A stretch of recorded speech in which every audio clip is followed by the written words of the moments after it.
And we are live, everybody. Welcome to the NBA Strategy Show, Thursday, January 15th, coming off an absolutely ridiculous slate. Just perfect. If you ever hear us talk about late swap and you were like, why would I ever want to do that? Boy, oh boy, was last night the reason why you do it. This was a gem. This will be one of the best slates that we had all year in terms of trying to make money. Now, did you need some weird stuff? Yeah. The winning lineup last night on DraftKings: Jamal Shed, Brandon Ingram, Jordan Miller, Colin Murray-Boyles, Precious Achiuwa, Trey Murphy, Scotty Barnes, Russell Westbrook. That is what ended up taking it down last night. Donovan Mitchell had a big day. Kyle Filipowski was clearly pretty good. Vooch started stride. It was a wild day. Wild day. But we were given a gift by the basketball gods yesterday. Were you able to take advantage? Do you even know what the gift was? The gift, very clearly, was Jusuf Nurkic. Last night, we got the starting lineup for the Jazz, and it was Keontae George, Isaiah Collier, Cody Williams, Kyle Filipowski, fucking somebody else that I don't, Ace Bailey. The moment that we got Jusuf Nurkic not in that starting lineup, we were handed everything. Because that dude was never, ever, ever going to step foot on the floor. And yet, he ended up 20% owned. You will never free roll better than that. 20% of the field had a guaranteed zero yesterday. Can't beat it. I had a ton of Kawhi last night, which worked out pretty well. Needed Harden a little bit more. I got to like 80th or something in the 4-point play. Picked up a couple tickets, but couldn't truly break free. Boy, Skull Crusher finished 10th last night. That would have been fun if he went back to back. But we were given a gift yesterday. An absolute gift. The moment that Utah news came out, everybody's profitability that was paying attention went up dramatically. And that is why we use late swap. That is what we're talking about. When you have days like yesterday where you get a swap at 8, a swap at 9, a swap at 9:30, a swap at 10, and then you get something like that, that's where the tools pay for themselves. That's why you guys should sign up, click the link in the description, get it for free for a month through one of our partners if you can. Because the late swap tool is going to put you in a better position than anything else you could possibly do. And, kudos to Bryce Sensabaugh for making 9 billion threes in the first half. Ridiculous. Incredible. Incredible, incredible, incredible. I hope you guys were able to take advantage. We don't get that all the time. And with these sites dropping the late game so frequently, we don't even get the opportunity to have stuff like this. But this is the nuts, man. These are the days you pray for. These are the days that we do this and think, shit, I might actually have a shot. Because when 20% of the contest can't win, nothing you do in your lineup construction will ever be better than that. It can't even be close. So fun times, everybody. Fun times. It was, the moment we saw it, it was like, oh, cool. Same for John Collins. The moment John Collins became questionable 10 minutes before lock, it's like, holy shit, scramble time. It's where the money's made. That's where you get these guys that become just truly preposterous positive ROI options to get to. What a great day in DFS. Doesn't get any better. Today's not as good. That's for sure. It's a real clunky day, culminating with a real shit slate. So Memphis and Orlando play at 2 o'clock today. They are in Germany for this one. Not to mention, Franz Wagner's back. Mo Wagner just came back. So they got these boys ready for the Germany game, I guess. So we've got a 2 p.m. Eastern random game, Grizzlies Magic. And the most interesting part of that game is the fact that Vince Williams and Ja Morant got into it yesterday in a shootaround. Then we get to the real slate, which at least gives us two things. As much of a spread out slate as you can get for a 5-gamer, and the Dallas Mavericks and Utah Jazz being the late game, both teams ready to just absolutely ruin our nights with stupidity. But we also have 2 10 o'clocks and a 10:30, not a part of the DraftKings slate, not a part of the FanDuel slate. So we have a 5-game main with a 2 p.m. showdown and a 3-game night slate that's actually pretty decent. We're all over the place today. There's no Thursday night football. It's just weird NBA schedules for undetermined reasons. So we do get a ridiculously awesome basketball game, though, today. Thunder Rockets in Houston is like good basketball. Suns Pistons is fine. Celtics Heat's fine. Knicks Warriors is fine. Hawks Blazers is fine. Jazz Mavs is not so fine. I'm not even going to bother with that one this morning. I mean, we'll touch on it for sure, but dude, if I guessed right now, I'm not confident I'd get more than 3 of the starters right. So that should be a good time. But we get to watch good basketball at 7:30 tonight for the Thunder and the Rockets. And if you guys are feeling squirrely, you can play Showdown at 2 in the afternoon, which between that and golf, I'm guessing will be makes a pretty fun Thursday. What a day, man. What a day. Let's walk through the injury report. Let's set up the day.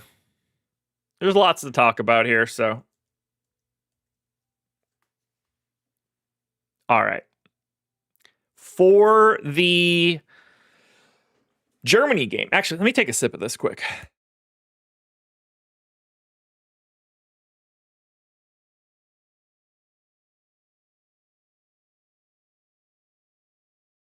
Okay, we're back in business. Needed that. Throat felt dry. So Grizzlies Magic, 2 o'clock in Germany. Magic 4.5 point favorites. Still no Brandon Clark. No Ja Morant, even though he's in Germany, which is funny. The typical injuries for Memphis. Nobody extra out. For the Magic, Suggs out. But as I mentioned before, Franz Wagner back. No idea how many minutes that dude's playing right now. Seems probably in like the mid-20s, makes some sense. Mo Wagner, they're going to play Mo Wagner in some way. They're going to get those guys out on the floor in Germany for sure. That's why they're there. Probably makes like all of Orlando look pretty tough, but it's a showdown. So like you're playing this shit one way or the other. It's not like it's a part of the slate. So all of that will be updated in the tools if you're playing Showdown, Sims, etc. But we're not waiting on any news for Memphis or Orlando. Like no Q tags, nothing weird going on here other than the fact that it's in Germany. So to the main slate we go. This main slate's going to be a mess. So for the Suns, they're in Detroit. Pistons are 6.5 point favorites, 222 total. Devin Booker questionable. Booyah still out with the concussion, but Booker questionable with an ankle sprain. There were like 100 ankle sprains in the last 48 hours. I'm going to mention a lot of them as we go through this. So Booker questionable, Nigel Hayes questionable, Royce O'Neal's probable. Clearly, Devin Booker being questionable matters massively. John C., that is a truly stupid question if you mean it that way. I'm going to go ahead and assume because they have two German international stars on the Magic, they were like, we should have the Magic play there. Why do you think they're playing there?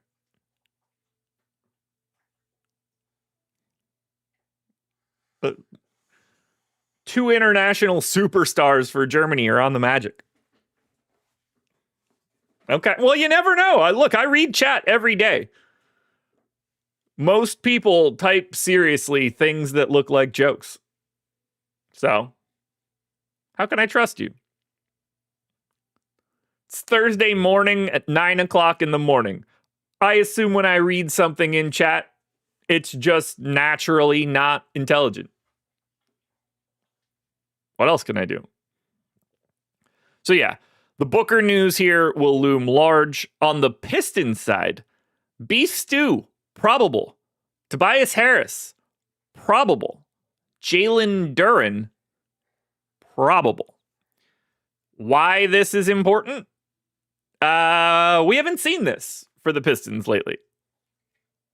Tobias Harris has missed the last 5 games and parts of a 6th. Cade's missed the last 2.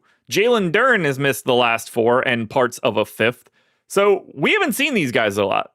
I don't expect Duren to just go straight to full minutes. Tobias Harris is probably mildly limited.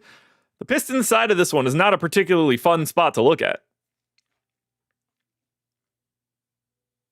Yeah, Larry, I had intelligent talk at 6:30 in the morning. Chat is a completely different story. I'm intelligent no matter what time of the day it is.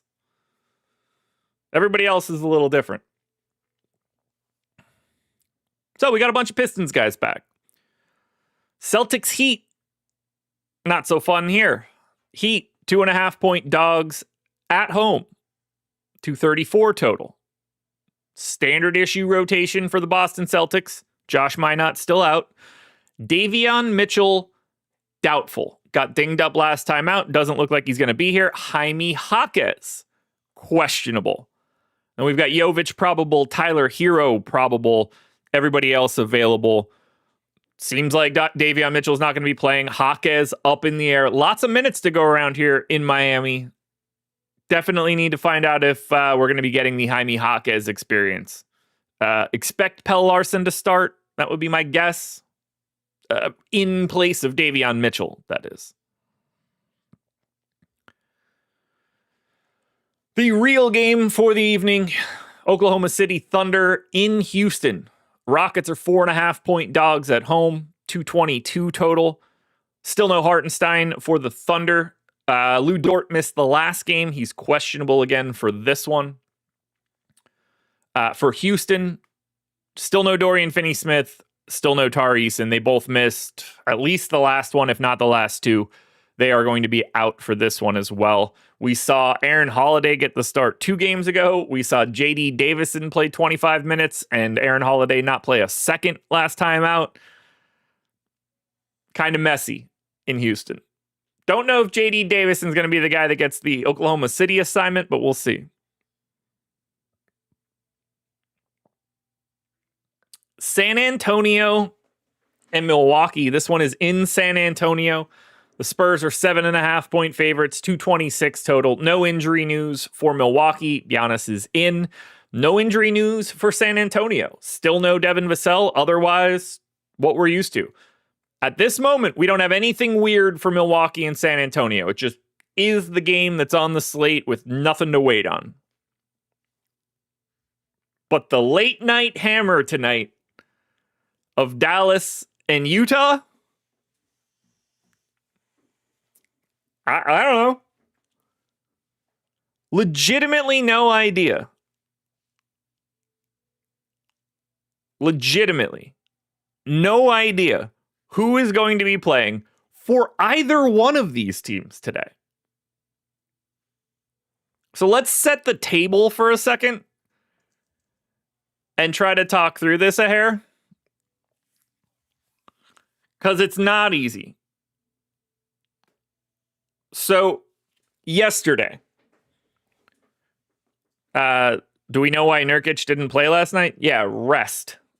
Tanking, we can call it all of those different things. But that's why. Yesterday, the Jazz did not play Yusuf Nurkic, Lauri Markkanen, Svi Mykhailiuk, Kevin Love. That's it for people that typically play. Today, we don't have an injury report yet. I assume that those guys are going to play today. Nurkic, Markkanen, Svi. I'm anticipating Kevin Love to play, which means someone's not going to play. 2 games ago, that was Kyle Anderson, that was Taylor Hendricks, that was Walter Clayton. But if Ace Bailey can play 31 minutes now, is he going to play 15 again? I don't know. Why are they playing Cody Williams more than Ace Bailey now? I don't know. Are they going to sit more people again? I don't know. Who's going to start? Keontae George and 4 other guys? Probably. I have absolutely no idea. Who's going to play for Utah today? Who's going to be out? Whatever. But this is the last game of the main slate. And it's very possible that we have no idea what's going to happen by the time we get to lock. So be prepared. My assumption is sort of what I have on the screen right now. Kyle Anderson is not going to step foot on the floor. I don't think Taylor Hendricks is going to step foot on the floor. Someone else is definitely going to sit, whether that's Walter Clayton or Kevin Love again. There are some options. But I'm expecting to see Nurkic and Markkanen.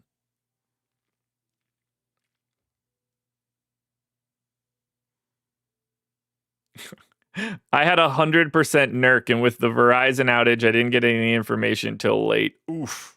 Yeah, that's a shame.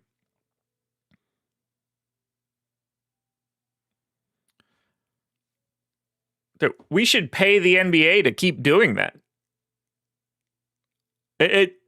Nothing makes me happier than seeing Prince be wrong. Like, I wish they did that shit every single day. Every day. I wish it was nonsense. It would be so much better for DFS. We were handed a golden ticket yesterday.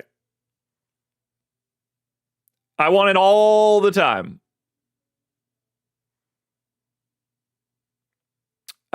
John. He was never announced as anything. He was just not announced as the starter.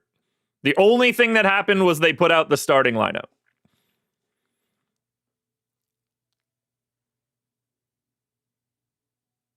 Steven, no, Kyle Anderson is of no value.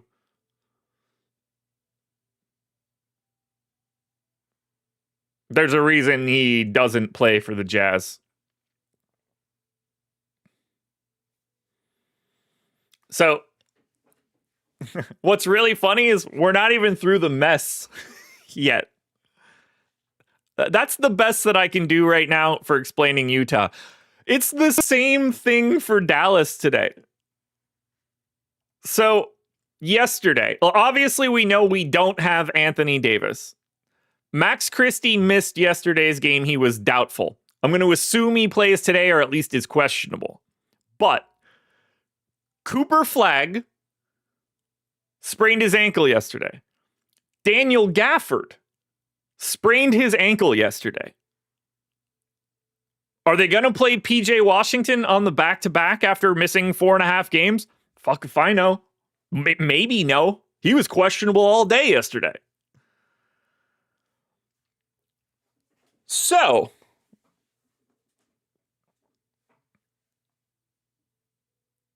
I don't know who's going to start.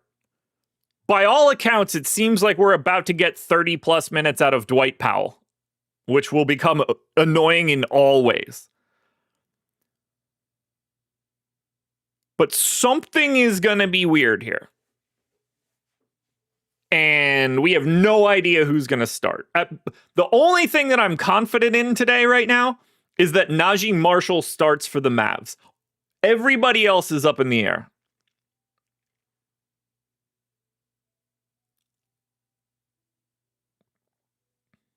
So right now I have it Hardy, Christie, Marshall, Washington, Powell. But we are... Look, this is all subject to change. The first run of ownership is all Mavs. Brandon Williams, Jaden Hardy, PJ Washington, $3,500 Dwight Powell. All that value is getting everybody to Giannis. Like, we're in a very weird spot. I would be legitimately shocked if Daniel Gafford plays. Big man rolled ankle, not awesome. Cooper Flagg could play today, and that wouldn't surprise me at all. He's a 19-year-old kid. Like, they're going to be cautious with him, but it's an ankle. If he wakes up today and his ankle just feels fine, he's just going to play. Like, there's no telling how the swelling is, how bad it was. You're clearly not surprised that he didn't come back in, because why would you? But, like, he could just be not even on the injury report today, and that would not be surprising to me.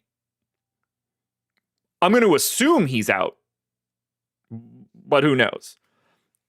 Everybody get your troll on, says Max Christie is out. Stop reading injury reports from yesterday. That's not going to help anybody do anything. Could be out, but that's not a true statement. So we have no idea who's going to play for Utah. Like, full stop, don't know. And we don't really know who's going to play for Dallas today. And this is the final game of the main slate on an island. I'm praying we get none of this shit until 7 o'clock. Give me 8 Q tags on Dallas. Give me 8 Q tags on Utah. Make this an absolute mess. Just a complete and utter mess. That's what I want here. If we get all of this news early today, that sucks. Chaos. We all want chaos. But your guess is as good as mine of who's going to play for Utah and Dallas today. So keep it in mind. This game is a random number generator for right now. So that's the main slate. We do have a decent 3-game night slate. 2 10 o'clocks and a 10:30. Knicks Warriors. Warriors 7.5 point favorites. I told you guys to pay attention because everybody's spraining their ankles. Well, it happened in New York as well. We had Flagg. We had Gafford. We also have Jalen Brunson. Brunson sprained his ankle yesterday. Doesn't seem like he's going to play again, but again, these are sprained ankles. Jalen Brunson could get treatment, wake up today, and just be like, I guess I'm playing. So you never know, but I'm going to assume Jalen Brunson isn't playing. At which point, we're likely going to get Miles McBride starting. And realistically, we're going to get Tyler Kolek back from out of the rotation. Ended up playing 24 minutes yesterday after Brunson went out. Clarkson got 23. We're going to get pretty heavy minutes out of McBride, Clarkson, Kolek. They don't like playing anybody else. I'm not expecting Mitchell Robinson to play for the Knicks. He has not played their previous back-to-backs. Don't expect him to play again here today. So the Knicks are going to be a thing. For sure.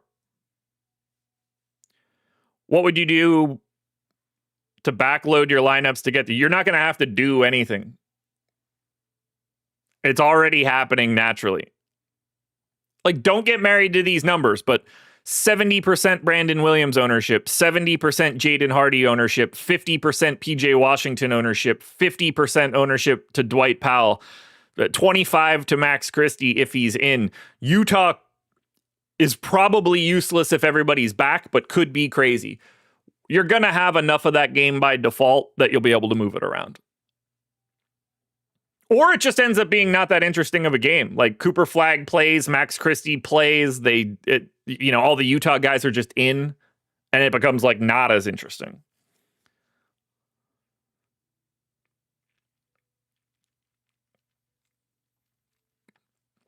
Larry, at this point, I don't know.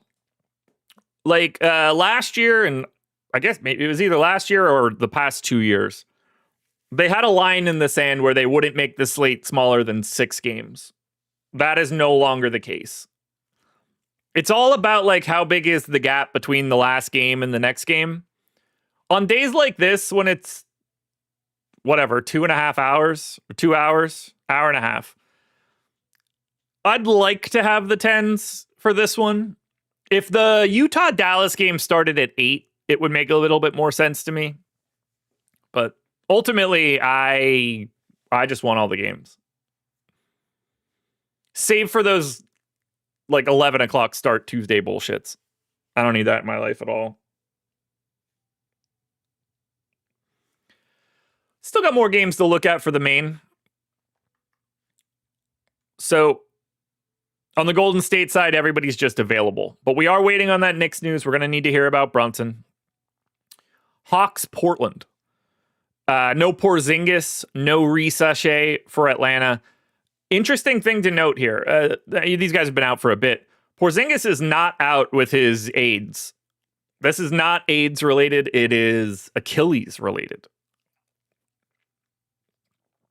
Luke Kennard, questionable. Mo Gay, questionable. Tack on those 2 Q tags with no Porzingis, no Risache. We can get a little bit of value from Atlanta in this late slate. And then for Portland, Denny still doubtful. Jeremy Grant, questionable. So we got Drew Holiday back last week. Jeremy Grant working his way back in too. And then finally, late night hammer edition for the night slate. 10:30 start, Hornets, Lakers. Colin Sexton, questionable. Moussa Diabate, questionable. Keep your eye on that one if you're playing the late slate. That might make Ryan Kalkbrenner a little bit more interesting. And then for the Lakers, still no Austin Reeves. Jackson Hayes is questionable for that one. Probably doesn't matter all that much. And you're starting to see Rui get some minutes again. But we got a hell of a slate here today.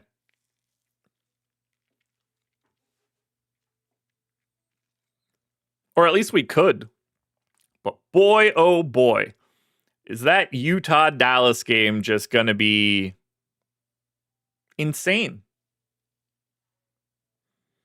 If we're lucky, they list these dudes with like both teams having 4 questionable tags on both sides. That is a dream scenario. Wonder if they bring Ball off the bench again. I don't think so.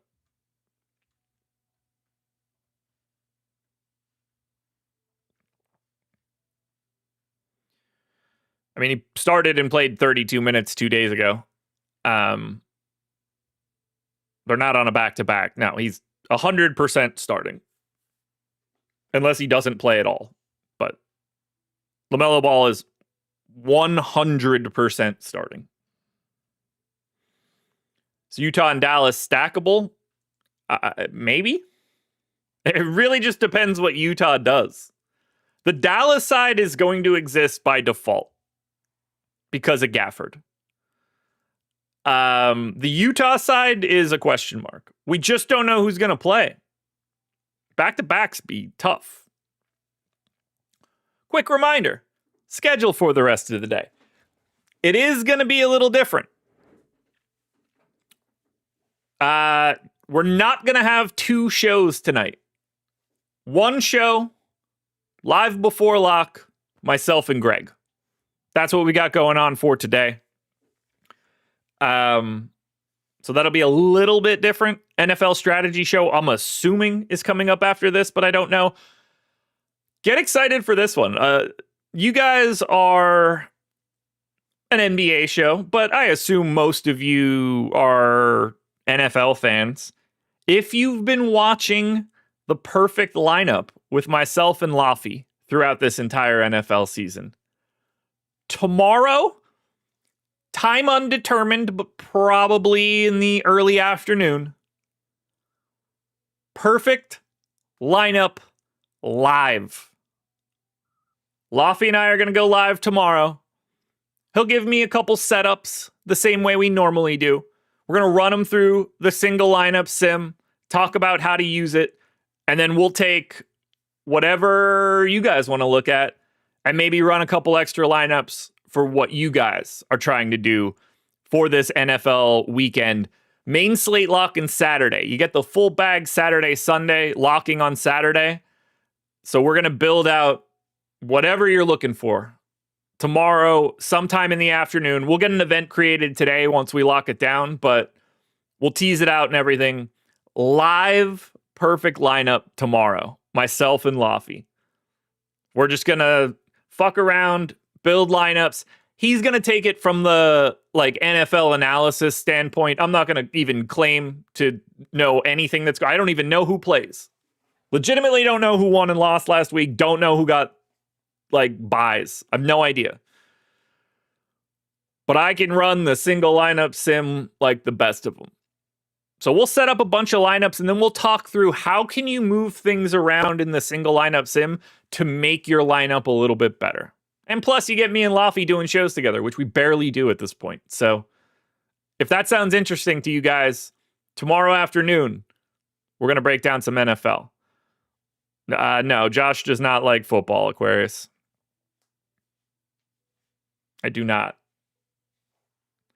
I think it's a really shitty project or a really shitty thing to watch on TV. Red zone on a main when you've got stuff to sweat is fun. Watching an individual NFL game is not a fun time.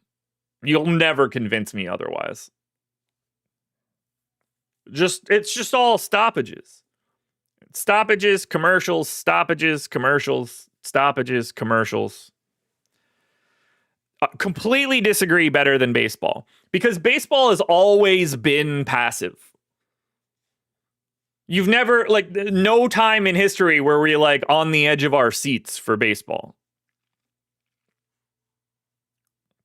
So you get what, you're expected to chill for baseball. You're expected to sit back and relax. Football's exciting for 15 seconds every 5 minutes. I can't do it. See, humble, that's where you're missing it. Because it's hard to say that and say it's the same way I feel about soccer. There's no commercials in soccer. They start the first half and they play for 45 minutes and nothing stops. They take a small break and then they come back and they do it again. There is no better sport to watch if you just want to watch the sport than soccer. You can't debate me on this. There's no other answer. Because it's just, there are no commercials. You cannot beat no commercials. We've just come to understand that you watch a football game and 60 minutes of action takes 3 hours. For real, think about that. An NFL game is 60 minutes of action. It starts at 1 o'clock, it ends sometime after 4. For a soccer game, it's 90 minutes. When it starts at 10 o'clock, it ends at noon every time. Like clockwork. Can't beat it. World Cup's having a hydration break. They typically do whenever they're going to be in places where it's hot. They won't do it if it's 55 degrees, but it's pretty typical.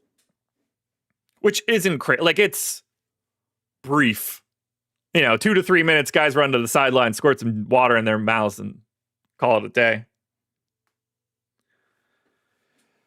Yeah, I mean, they had to do it in Qatar because it was fucking like 130 or something stupid. Watching people pass the ball for 4 hours isn't boring. Well, it's 2 hours, so it's half of that amount of time. And no, like it can be, but it all depends which level you're watching. When you watch the true highest end teams, like I'm going to say Liverpool for right now, when you watch like a Liverpool, Man City, or, you know, even like Real Madrid, if you want to, PSG, I'd have a hard time believing that someone that doesn't like soccer wouldn't enjoy those styles of games, especially in the Premier League, which is so up and down. It's a track meet. These dudes are in incredible shape. When you have like drop deep, not that fun teams, then yeah, I get it. When you get up and down action, it's so great because you don't get out of the action. It's not like something cool happens and then you watch like a heartburn ad and some political commercial and like a Taco Bell commercial. No, it just keeps going. Soccer's cool, but it's no NFL. That's such an American way to think about it. Whole damn world cares about it more. Serie A is boring. No disagreement there. I could do without it. That's a no-brainer for me. Skip it. Generally. You don't like seeing 40 Bradley Cooper commercials on Sunday? I mean, I wouldn't even know. I don't ever see them.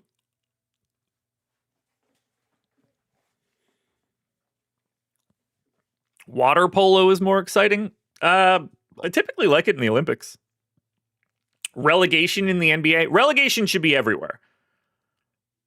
That is another like undebatable point.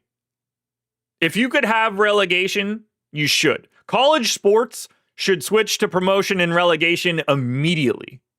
Immediately. But yeah, I mean, promotion relegation is incredible.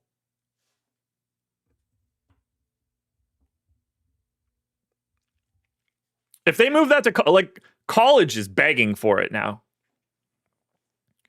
Imagine if college football was just 15, 11 team conferences that were constantly moving up and down, or whatever size you want to make it, if you want to have like a guaranteed rivalry game or whatever. But imagine if that's the case. And like Miami and Florida State have a bad year and drop out of the top 10 or something like that. Oh, it'd be so great. You have like the top 3 or 4 tiers give out teams into like a tournament. Oh my God, it's perfect. Perfect. Soccer is more exciting than MMA. So that's a tough one. Like, obviously, when the fight is going on, it's great. But you also get a card that starts at 6 and ends at 1:30 in the morning. So like, hard to compare. They're like the exact opposite things. If you could watch a UFC card that just were the fights the same way a soccer match happened, then UFC would be number 1 by a mile. But you start a UFC card at 6 o'clock at night and you don't get to leave your chair till 1:30 in the morning. And like, there could be 12 first round knockouts, but the card's still going to last the same amount of time. So, yeah.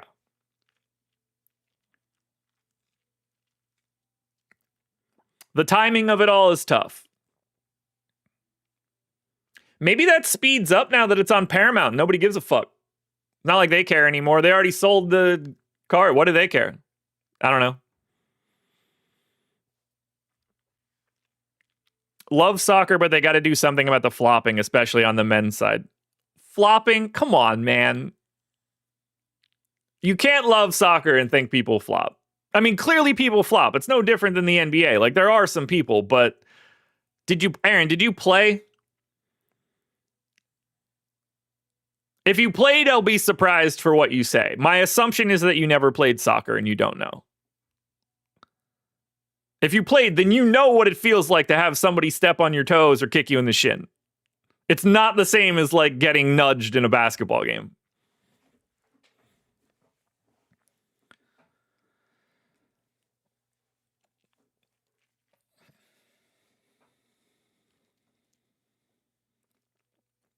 Soccer's the most boring sport other than tennis.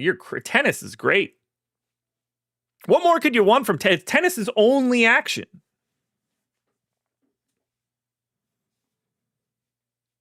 Mild delays, but if I could go back, like if I could watch a Nadal, Djokovic French Open match, oh my God, put it on my TV right now. Yeah. Sinner Alcaraz, I mean, I'll watch that all day, every day. And I'm not even much of a tennis guy. High-end tennis is incredible. Especially tactical tennis. Like, I'd prefer it on clay, personally. Man, we really went off the rails today, huh? There it is. Can we get back to the task at hand, please? I think the task at hand is over. I think the slate is impossible to talk about at 9 o'clock. I will never talk about pickleball. It's a phony sport that shouldn't exist. Like, right now, the best value guys I have, Jaden Hardy, Dwight Powell, Brandon Williams. I don't know what to do with that. I don't know who's going to play for Dallas. Is PJ Washington going to play? I don't know. He's the 5th best value in my projections. Like, this slate is an absolute mess. Because the last game of the slate is 2 back-to-back teams that are really fixing to do some crazy nonsense. Because that's the other big part for Dallas here. We got to remember, they don't want to win. So they have a different incentive structure where anytime they can do anything to stop winning, they're going to do it.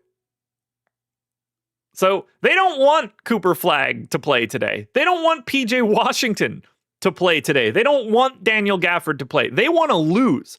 Both of these teams want to lose this game.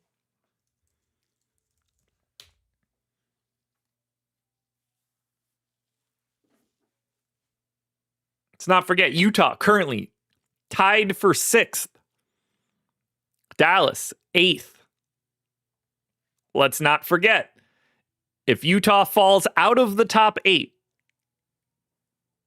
that pick goes to the Thunder.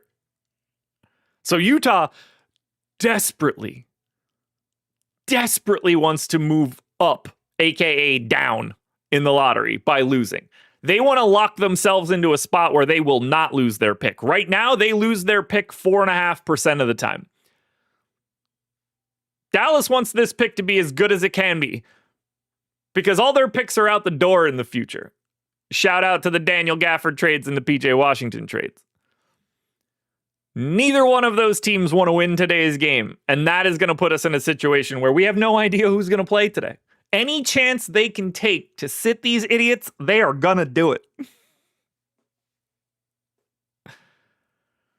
Jeremy, Nurkic not starting had me dead. Nurkic not starting was the greatest thing that'll happen all year this year in DFS.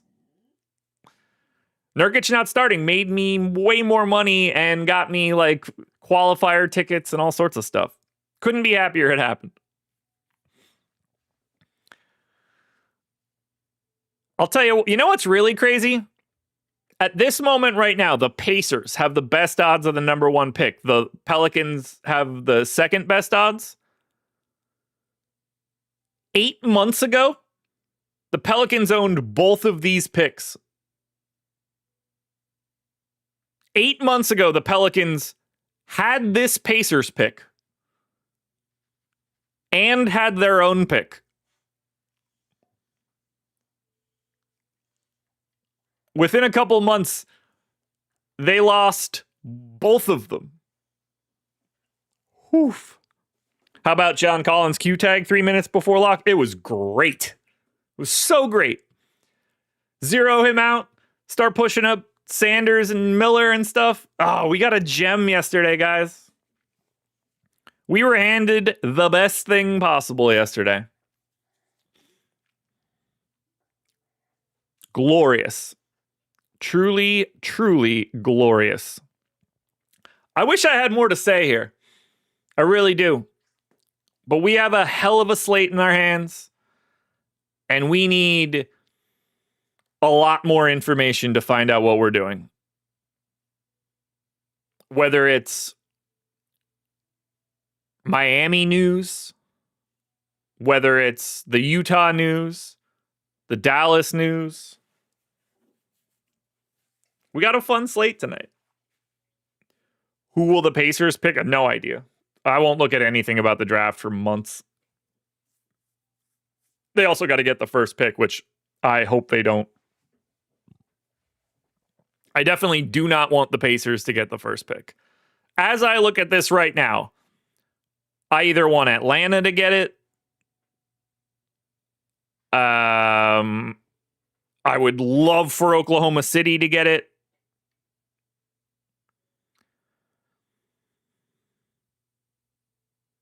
I would love it if the Spurs got it. I'd like it if Portland got it. Milwaukee can't get it, but they can get a top 3, which would be pretty sick. I think they'd trade it, honestly. That's besides the point. I definitely don't want Sacramento to get it. I wouldn't mind if Washington got it. I definitely don't want Brooklyn to get it. Utah could be fun. I definitely don't want Charlotte to get it. I definitely don't want Dallas to get it. I would say if I want one team to get it, it's probably the Thunder and then the Hawks. Thunder getting it would be the number one scenario to me. That I would want that more than anything. That would be so sick. Listening to people bitch about that would be the most. I'd get so much out of that.